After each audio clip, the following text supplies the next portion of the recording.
Liquor కేసులో గత 3 రోజుల నుంచి స్టోరీలు మళ్ళీ ఎందుకు రాసుకొస్తున్నారు అంటే, నేను ఇంతకుముందే ప్రస్తావించాను. యాక్చువల్‌గా ఛార్జ్ షీట్ అయిపోయింది. ఒకటో ఛార్జ్ షీట్ దగ్గరికే సగం అయిపోయినట్టు. రెండో ఛార్జ్ షీట్‌తో మ్యాక్సిమం అయిపోయినట్టు. మిగతాయన్నీ కూడా మ్యాజిస్ట్రేట్లు బెయిల్ ఇచ్చేస్తారు. సాధారణంగా 90 రోజుల పాటు జైల్లో ఉంచితే డిఫాల్ట్ బెయిల్ ఇవ్వాలి.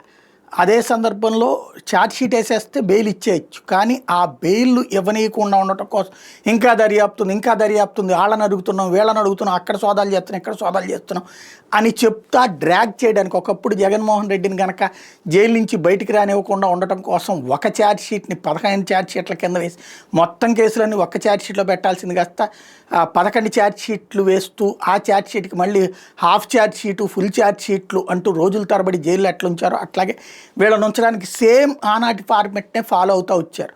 అయితే ఇప్పుడు పత్రికల ద్వారా రాసుకొచ్చినా కూడా మొన్ననే ఒక బెయిల్ వచ్చేసింది, ఏదైతే పైడ దిలీప్కి సంబంధించినటువంటిది.